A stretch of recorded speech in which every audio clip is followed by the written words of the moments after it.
ಇಲ್ಲಿ ಶಾಬ್ನೂರ್ ಶಿವಶಂಕರಪ್ಪನವರು ನಿಧನರಾಗಿದ್ರು.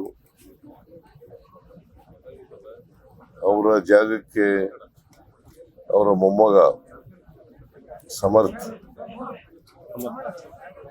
ಅವರನ್ನ ಅಭ್ಯರ್ಥಿಯನ್ನ ಮಾಡಿದ್ದೀವಿ. ಎರಡೂ ಕಡೆ ಎರಡು ಚುನಾವಣೆಗಳಲ್ಲಿ ದೊಡ್ಡ ಅಂತರದಿಂದ ಗೆಲ್ತೀವಿ ಅಂತಕ್ಕಂಥ ವಿಶ್ವಾಸ ಇದೆ ನನಗೆ. ಯಾಕಂತಂದ್ರೆ ನಮ್ಮ ಸರ್ಕಾರ ಮಾಡಿರ್ತಕ್ಕಂಥ ಕೆಲಸಗಳು, ಶಾಮನೂರು ಶಿವಶಂಕರಪ್ಪನವರು ಅವ್ರ ಕ್ಷೇತ್ರಕ್ಕೆ ಮಾಡಿರ್ತಕ್ಕಂಥ ಕೆಲಸಗಳು, HY ಮೇಟಿ ಅವರು ಅವ್ರ ಕ್ಷೇತ್ರಕ್ಕೆ ಮಾಡಿರ್ತಕ್ಕಂಥ ಕೆಲಸಗಳು,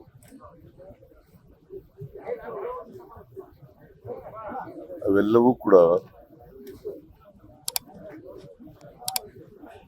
ನಮಗೆ ಈಗ ಸಹಾಯಕ ಆಗ್ತಾ ಇದ್ದಾವೆ.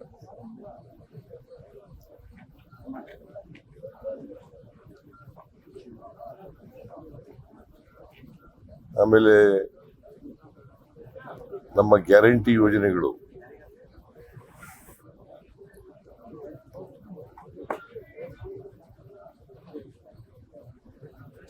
ಇವತ್ತು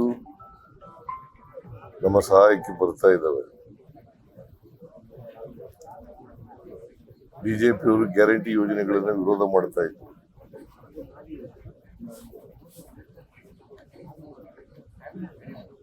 ಯಾಕಂತಂದ್ರೆ ಈ ಗ್ಯಾರಂಟಿ ಯೋಜನೆಗಳು ಬಡವರ ಕಾರ್ಯಕ್ರಮಗಳು.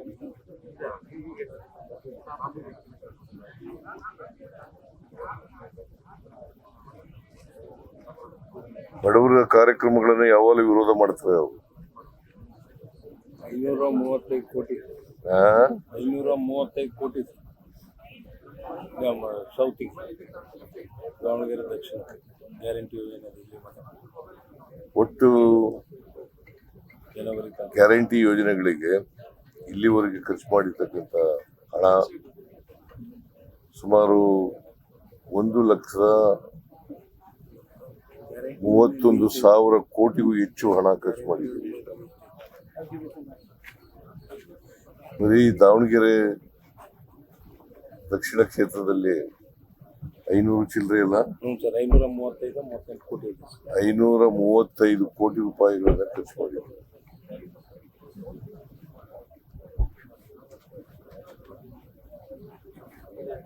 ಮಾರ್ಚ್ ಕೊನೆಯಲ್ಲಿ ಅವ್ರು ಮಾಡಿದ್ದು ಸಾಲ ಎಷ್ಟು? 5,30,000 ಕೋಟಿ. ನಾವೆಷ್ಟು ಮಾಡಿದೀವಿ 4 ವರ್ಷದಲ್ಲಿ? 2,56,000 ಕೋಟಿ. ಸಾಲ ಅವ್ರು ಜಾಸ್ತಿ ಮಾಡಿದ್ರು, ನಾವು ಮಾಡಿದ್ದು. ಇದು ಒಂದು ಕರ್ನಾಟಕದ್ದು ಕತೆ. ನರೇಂದ್ರ ಮೋದಿ ಅವರು 12 ವರ್ಷ ಆಯ್ತು ಪ್ರಧಾನಮಂತ್ರಿಗಳಾಗಿ. 12 ವರ್ಷ ಆಯ್ತು. ಅವರು ಅಧಿಕಾರಕ್ಕೆ ಬಂದಾಗ 53,11,000 ಕೋಟಿ ಸಾಲ ಇತ್ತು. ಬರ್ಕಳಿ ಕರೆಕ್ಟಾಗಿ 53,11,000 ಕೋಟಿ ಸಾಲ ಇತ್ತು.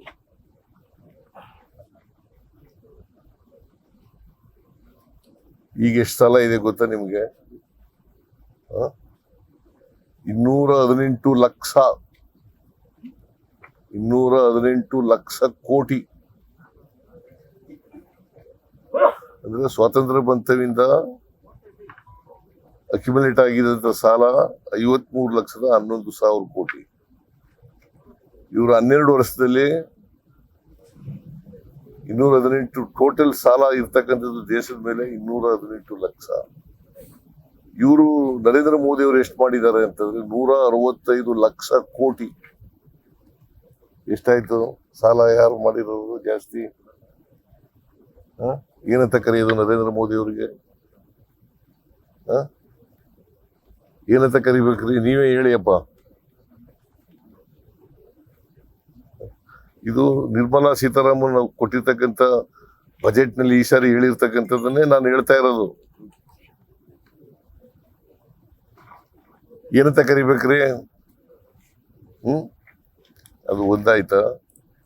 ವಿಜೇಂದ್ರ ವೈಟ್ ಪೇಪರ್ ಮಾಡಿಸಿ ಅಂತ ಹೇಳಿದ್ದಾರೆ ಅಲ್ವಾ? ವೈಟ್ ಪೇಪರ್, ಶ್ವೇತಪತ್ರ. ಬಜೆಟ್ ಮಂಡಿಸಿರೋದು ಏನು? ಬಜೆಟ್ನಲ್ಲಿ ಚರ್ಚೆ ಆಗಿದೆ. ನಾನು ಸುಮಾರು 4.5 ಗಂಟೆಗಳ ಕಾಲ ಉತ್ತರ ಕೊಟ್ಟಿದ್ದೀನಿ.